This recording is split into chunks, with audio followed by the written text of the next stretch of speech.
Hello dear students, welcome to all of you on my YouTube channel LM Sir English Classes। आज मैं narration के topic पर discuss करूँगा क्योंकि कई स्टूडेंट्स की ये रिक्वायरमेंट थी कि सर नरेशन पर वीडियो बना दीजिए, इसलिए मैं नरेशन का टॉपिक आज जो है डिस्कस करूँगा इस वीडियो में। ये नरेशन का मेरा पहला पार्ट होगा और मेरा वादा है कि इस वीडियो को सभी लोग बिना स्किप किए हुए देखिएगा और यहाँ से जो भी क्वेश्चंस बनने वाले हैं, चाहे जो एग्ज़ाम हो, किसी भी स्तर से डायरेक्ट इनडायरेक्ट जिसको हम नरेशन कहते हैं, ये क्वेश्चंस आपके कभी गलत नहीं होंगे।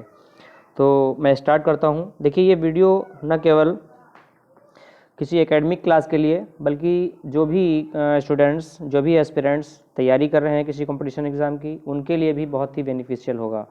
वैसे तो जहाँ से भी नरेशन जो हमारा कक्षा 7 या 8 से स्टार्ट हो जाता है, 9th है, 10th है, 11th और 12th, सबके लिए ये बहुत ही इंपॉर्टेंट वीडियो होगा। चलिए मैं स्टार्ट करता हूँ बिना किसी देरी के। देखिए, डायरेक्ट इनडायरेक्ट भी इसे कहा जाता है और इसका दूसरा नाम जो होता है जिसको हम नरेशन के नाम से भी जानते हैं। ठीक, पहले तो हम ये समझ ले रहे हैं कि इसमें हम क्या क्या डिस्कस करेंगे, कौन कौन से पॉइंट्स मेजर हम लोगों को पढ़ना है। देखिए, नरेशन में हम इसकी डिफिनीशन देखेंगे, नरेशन किसे कहते हैं। चेंज टेंस का बदलाव कैसे होता है, किस प्रकार से टेंस की चेंजिंग होगी, या कौन कौन से टेंसेस में चेंजिंग की जाएगी, किस में नहीं की जाएगी। अगला पॉइंट हम डिस्कस करेंगे चेंज हेल्पिंग वर्ब की चेंजिंग किस तरह से की जाएगी, कब की जाएगी, किस कंडीशन में की जाएगी और कब नहीं की जाएगी। आगे देखेंगे चेंज यूनिवर्सल ट्रूथ, मतलब यूनिवर्सल ट्रूथ होने पर बदलाव किया जाएगा या नहीं किया जाएगा, कैसे हम इसको रियलाइज़ करेंगे। चेंज प्रोनाउन, अगला पॉइंट है चेंज प्रोनाउन का बदलाव किस तरह से किया जाएगा, कौन कौन से टाइप के प्रोनाउंस चेंज किए जाएंगे और किस प्रकार के प्रोनाउंस में कोई चेंजिंग नहीं होगी। अगला पॉइंट हम डिस्कस करेंगे चेंज वर्ड शोइंग नियरनेस, मतलब ऐसे शब्द जो निकटता प्रकट करते हैं उनमें चेंजिंग किस तरह से की जाएगी और उसके स्थान पर कौन सा वर्ड हम इनडायरेक्ट स्पीच में चेंज करते समय लगाएंगे, यूज़ करेंगे। अगली चीज़ हमें देखना है चेंज रिपोर्टिंग वर्ब में जो बदलाव किया जाएगा वो किस तरह से किया जाएगा, किस किस प्रकार के सेंटेंसेस में जो है सेंटेंस की रिपोर्टिंग वर्ब है डायरेक्ट स्पीच की, वो इनडायरेक्ट स्पीच में बदलने के दौरान उसके स्थान पर कौन सा वर्ड हमें चेंज करके लिखना होगा। Let's start the video. चलिए मैं स्टार्ट करता हूँ। देखिए, नरेशन जो आप सभी लोगों को मालूम है कि नरेशन जो वर्ड है ये हमारी जो वर्ब है, ठीक, नरेट, तो नरेट से बना हुआ है। नरेट का मीन क्या होता है? नरेट का मीन होता है कहना या बोलना। क्या होता है? कहना या बोलना, ठीक है। और नरेशन क्या है? ये नरेशन एक नाउन है, ठीक। पहली बात तो ये समझ लीजिए कि अगर पार्ट ऑफ स्पीच के अंतर्गत पूछा जा रहा है कि व्हाट इज़ नरेशन, तो नरेशन जो वर्ड होगा पार्ट ऑफ स्पीच के अंतर्गत ये नाउन है जो कि नरेट वर्ब से बना है। नरेट का मतलब होता है, मीनिंग होता है कहना या बोलना। मोस्टली लोगों को ये चीज़ पता होगी कि नरेशन दो प्रकार के होते हैं जिसको हम डायरेक्ट नरेशन और इनडायरेक्ट नरेशन के नाम से जानते हैं, ठीक। डायरेक्ट नरेशन को हिंदी में हम प्रत्यक्ष कथन कहते हैं, जबकि इनडायरेक्ट नरेशन को अप्रत्यक्ष कथन कहा जाता है। चलिए समझते हैं कि डायरेक्ट नरेशन क्या होता है। देखिए, जनरली हम ऐसे बता दे रहे हैं कि डायरेक्ट नरेशन वो मतलब उसे कहते हैं जब कोई किसी भी व्यक्ति के द्वारा, किसी के द्वारा कोई बोला गया कोई वाक्य, कोई कथन जब बिना चेंजिंग के, ठीक, बिना किसी फेरबदल के ज्यों का त्यों बोल दिया जाता है या फिर लिखा होता है तो उसको हम डायरेक्ट स्पीच कहते हैं। तो आगे देख ले रहे हैं, इसकी डेफिनेशन भी देख ले रहे हैं। When anything which is spoken or written by somebody is written or presented as it is called direct speech. वही चीज़ है कि जब कोई भी चीज़ विच इज स्पोकन जो बोली गई है, और रिटन अथवा लिखी गई है, बाय समबॉडी मीन्स किसी व्यक्ति के द्वारा, इज रिटन मतलब लिखी गई है या प्रेजेंट की जाती है, एज इट इज़ जैसी कि वो होती है, इस कॉल्ड डायरेक्ट स्पीच, उसको हम डायरेक्ट स्पीच कहते हैं। मतलब सीधी सी बात यह है कि बोलने वाला या स्पीकर जब कोई बात कुछ बोलता है, उसकी कही गई किसी भी बात को, किसी भी स्टेटमेंट को अगर हम ज्यों का त्यों एक्सप्रेस कर देते हैं, व्यक्त कर देते हैं, चाहे वो लिखित में हो चाहे हम बोल करके एक्सप्रेस करें, वो डायरेक्ट स्पीच होता है। चलिए आगे बढ़ते हैं। देखिए, कुछ चीज़ों को हमें इसमें समझना है, ठीक, जो कि डायरेक्ट से इनडायरेक्ट समझने, मतलब किसी भी डायरेक्ट को इनडायरेक्ट स्पीच में चेंज करने से पहले जो हमारे लिए बहुत ही इम्पॉर्टेंट है। देखते हैं कि रिपोर्टिंग वर्ब क्या होती है। Before the reported speech there is a comma preceded by a verb, ठीक, which is called reporting verb. Reporting verb का मतलब आप ऐसे ही समझ लें कि रिपोर्ट करने वाला जो कोई भी बात अपनी रिपोर्ट कर रहा है, मीन्स कि बता रहा है, ठीक, तो उस सब्जेक्ट के बाद में जो भी वर्ब आएगी रिपोर्ट करने के लिए वही हमारी रिपोर्टिंग वर्ब कहलाती है। तो इसको आप जो है थोड़ा सा ध्यान रखिएगा। मतलब रिपोर्टेड स्पीच से पहले, ठीक, there is a comma preceded by a verb, ठीक, मतलब जो है एक कॉमा होता है जो रिपोर्टिंग मतलब एक वर्ब के पहले वर्ब के बाद में कॉमा लगा होता है। कई बार ऐसा होता है कि रिपोर्टिंग वर्ब के बाद में ऑब्जेक्ट होता है और कई ऐसी भी कंडीशन होती है जिसमें ऑब्जेक्ट नहीं भी होता है, तो इसको आप ध्यान में रखिएगा। सीधी सी बात है कि रिपोर्टिंग वर्ब जब रिपोर्टर अपनी बात को रिपोर्ट करने के लिए, किसी को बताने के लिए जो वर्ब यूज़ करता है उसको हम रिपोर्टिंग वर्ब कहते हैं। रिपोर्टेड स्पीच समझ ले रहे हैं। देखिए रिपोर्टेड स्पीच इसका मतलब है कि रिपोर्टर ने जो स्पीच दी है, जो कुछ भी कहा है, जो कुछ भी बताया है, ठीक, उसी को हम रिपोर्टेड स्पीच कहते हैं। और साथ साथ में ये भी इसको समझना है यहाँ पर कि रिपोर्टर जब कोई भी बात बोलता है या फिर एक्सप्रेस करता है तो उसके द्वारा बोले गए जो भी वर्ड्स हैं, जो भी स्टेटमेंट है, उसको इन्वर्टेड कॉमा में लिखा जाता है और उसमें कोई फेरबदल भी नहीं की जाती है। चलिए ये दोनों चीज़ें समझ में आ गई होंगी आप लोगों को, क्योंकि बेसिक से यहाँ पर समझना है, क्योंकि बेसिक चीज़ें अगर समझ में आ जाएंगी तो आगे की जो भी चीज़ें हैं बहुत ही ईजिली आप लोग समझ पाएंगे। कुछ ऐसी चीज़ें हैं जिनको समझना बहुत ही ज़रूरी है। डायरेक्ट से इनडायरेक्ट में कुछ रूल पढ़ने से पहले इन चीज़ों को समझना ज़रूरी है। देखिए डायरेक्ट स्पीच के बारे में ये चीज़ें कुछ जो आपको बहुत मेजर हैं उनको याद रखना है। क्या क्या चीज़ें हैं, इन पॉइंट्स को देख लीजिएगा। फर्स्ट है, देखिए रिपोर्टेड स्पीच को डबल इन्वर्टेड कॉमा के अंदर रखा जाता है। अगर वो रिपोर्टेड स्पीच है तो इन्वर्टेड कॉमा के अंदर ही होगा, ठीक। प्रायर रिपोर्टेड स्पीच वाक्य के अंत में मिलती है, परंतु इसका यूज़ जो है सेंटेंस के शुरू में या बीच में भी हो सकता है। कई बार सेंटेंस का स्ट्रक्चर आपको ऐसा भी मिल जाएगा जो स्टार्टिंग में रिपोर्टेड स्पीच होगी और रिपोर्टिंग पार्ट बाद में दिया हुआ होता है। कई बार सेंटेंस में ये जो है बीच में रिपोर्टेड स्पीच आया हुआ होगा, तो इन्वर्टेड कॉमा के अंदर जो लिखा गया पोर्शन होता है, जो स्टेटमेंट होता है, इज कॉल्ड रिपोर्टेड स्पीच। तो ये चीज़ आपको रिपोर्टेड स्पीच की पहचान यहाँ से ध्यान रखना है। दूसरी चीज़ क्या है, रिपोर्टेड स्पीच का जो पहला शब्द है वो कैपिटल लेटर से आरंभ होता है, मीन्स कि उसकी स्टार्टिंग जो होगी कैपिटल लेटर से ही की जाएगी।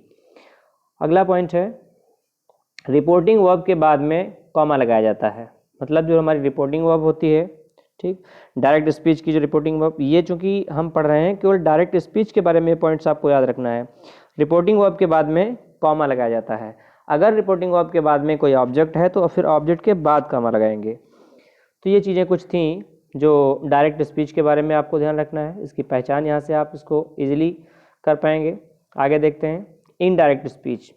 पहले तो हम ये समझते हैं कि इनडायरेक्ट स्पीच होता क्या है, आफ्टर दैट हम इसके बारे में रूल पे चर्चा तो खैर बाद में करेंगे, अभी बेसिक चीज़ें हम ये समझ रहे हैं। देखिए इनडायरेक्ट स्पीच में definition, when anything which is spoken or written by somebody is written or presented by you in your own words it will be indirect speech.